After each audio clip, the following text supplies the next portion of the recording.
5 things you need to know before your Glowforge arrives. Number 1, become proficient in a drawing program. Whether you're creating your artwork in Inkscape or Illustrator, your Glowforge will only be as powerful as your ability to effectively take the idea in your head and translate it to the computer. If you haven't learned a drawing program yet, I'd recommend to start watching some tutorials after this video. The best program to use? I recommend Illustrator, but at the end of the day, the best program is the one that you understand and are comfortable with. Number 2, figure out how you're going to vent your fumes, unless you bought the air filter, and have a window insert already set up before your Glowforge arrives. The smoke that the Glowforge is going to be generating needs a place to go. For most of us, that's out the window, and you'll need a window insert to provide a good seal around your window to prevent loss of conditioned air and to prevent fumes from coming back in.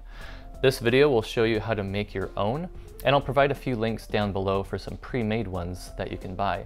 My only recommendation, just spend the extra time or money and get a nice one that you're going to like and enjoy, because you'll be using it day in and day out for weeks, months, and years to come. Number 3, and this one took me a while to figure out, the Glowforge app separates elements of your artwork based on colors. Let me show you what I mean by that. These letters need to be engraved, these inner lines need to be scored, and then the outer perimeter needs to be cut. But if I export everything as the same color, you can see that in the Glowforge app, everything is grouped and I can't separate it into different operations. However, if I assign colors to different operations, such as this one, the engraved is one color, the score lines are another color, and the cut lines are another color. Now when I bring it into the Glowforge app, it has separated by color, and I can assign different operations to each part of my artwork. You're welcome. You're now officially 1 month ahead of me when I first started. If you want a good overview of the app and how all the settings work, you can check out my software introduction video here, or I'll link it down below. Number 4, the Glowforge will probably be louder than you expect it to be. Unless you bought the air filter, and you'll probably want to put it in its own room. It's not unbearable by any means, but just something to be aware of. If it starts to bug you, then you can do what the rest of us do and pick up this ultra quiet exhaust fan, turn off the noisy Glowforge fan in the app, and allow this silent Susie to exhaust the fumes for you instead. If you want more information on how that works, you can check out this video, How to Make Your Glowforge Quiet, and I'll also link it down below. Number 5, I recommend picking up some masking paper. The proof grade materials coming with your Glowforge are already pre-masked, but once you run out and need to buy some more supplies from Smoky Tide's Laser Supplies, which is who I use and recommend, you'll probably want to mask your projects so you don't get burn marks on it.